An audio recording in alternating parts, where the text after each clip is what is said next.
What's up, y'all? So I went for a walk around the park today. It didn't work out at all. I actually just went for a walk. The park house right outside my window, right there. It's 3.5 miles. I decided to go on a walk because I've been inside all day sleeping, off and on because of this fasting that I'm going on. My body's getting rid of a lot of crap and toxins, so it's making me sleep. But I like to get some sunshine because it keeps me happy, keeps me smiling, keeps me moving throughout the day. So around 7 o'clock I decided to go outside and go for a walk. And when I'm on these walks, a lot of times I just start thinking about life and thinking about everything. I think I'm gonna take these walks more and then come in and do a video after each walk. It's called Tyrone Magnus's walk video. Anyway, maybe I think it's something a little bit more catchy than that. But what I was thinking about this time is the man's midlife crisis. Okay, now for you ladies that don't know about it, and for you men that don't know about it, which you should know because you're a man, but you may not have gone through it yet, so that's the reason why.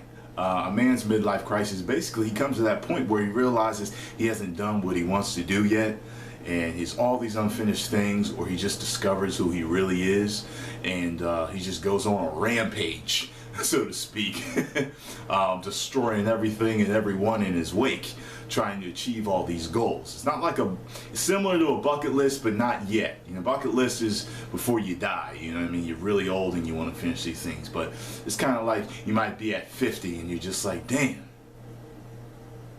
I ain't traveled the world yet. I still want to go to Italy, and I still want to do this, and I still want to do that. It's kind of like that, you know? But it tends to always hit more close to home than anywhere. Like, for example, I know somebody, I'm not going to name any names, but he started playing, I think he started playing semi-pro football in like his 40s.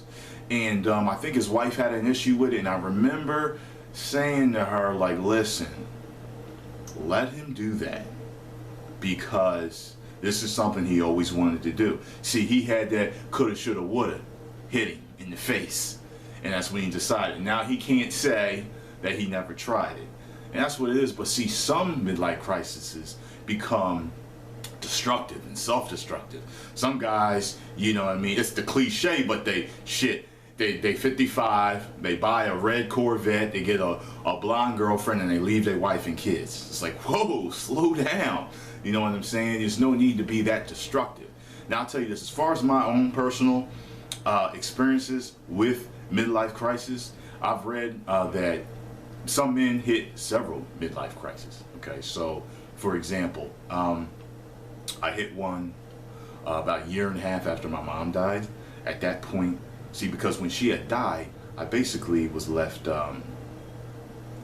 she took care of us so much I didn't really know what to do as a man for myself. So what I did was, I remember everything was evolving at one time. It was like, you know, my mind, my intellect, you know, it was just with that, my thinking, becoming, you know, a better thinker, a better person, evolving as a man, my health, my strength. It was just everything. I just switched. I believe it was age 27 is when I really was just like, I gotta make something of myself. I'm not gonna be sitting around like one of these fucking bums that I run into all the time from my fucking hometown. This shit ain't gonna fucking happen. Okay, so at this point, I remember I was switching jobs. This is when I started working for the security company. This is also when I met my current girlfriend. This is also when I started cleansing and eating organic food. This is also when I started reading books on a daily basis. You see what I'm saying? Like, this whole shift, you know, happened. And I guess lucky for me, I didn't have a wife and kids at this time for it to happen. Now, something like that was more of a positive thing.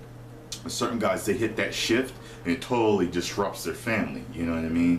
So I think guys that are older, if they are going to do that, they need to break it in easily, step by step.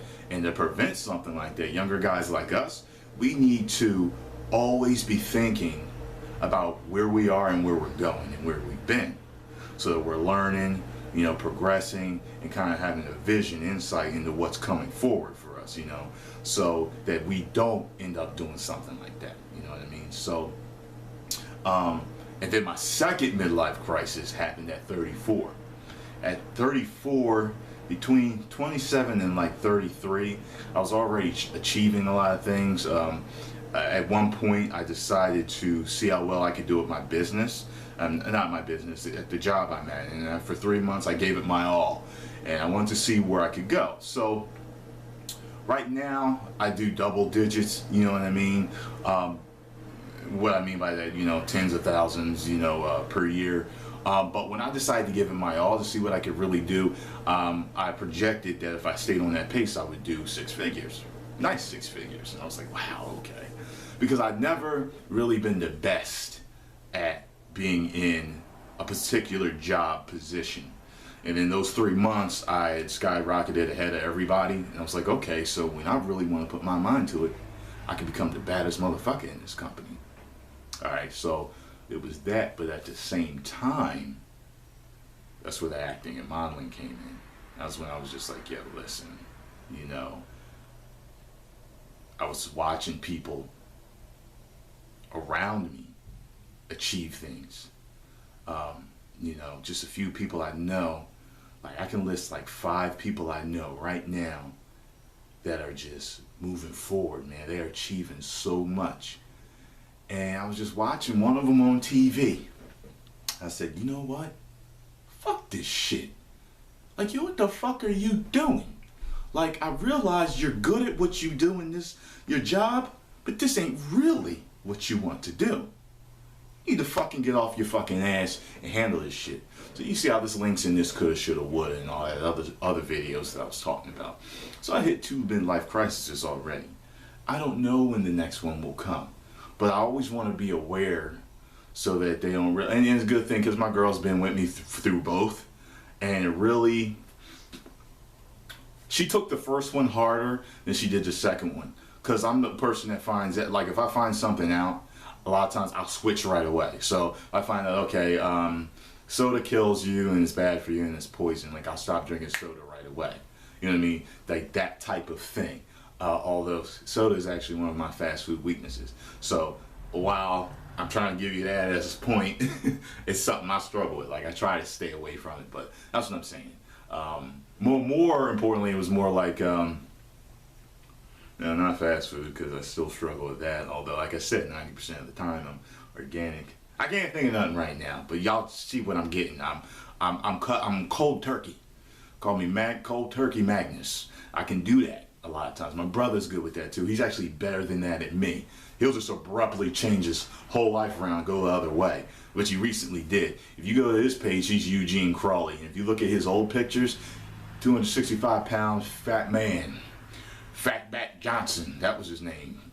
And he looks, he's better shape than me. You guys that are bodybuilders at heart, he's what you want to look at. He's a bodybuilder at heart. He competes, he's natural, he does his things. He looks like he's on fucking roids, but he's not. So anyway, like I said, guys, be aware of where you are, where you've been, and where you're going, so that these midlife crises don't hit you with a haste. And you're just like, oh my God, I gotta do this, I gotta do that, I gotta do this, I gotta do that, you know what I mean? Kind of grow progressively so that you can be one of those guys like I want to be. And I can say, you know what? I've done it all. But a person like me also is saying, I've done it all, but what else is there? So, yeah, hope this has been insightful. Hope I helped people. And talk to y'all later.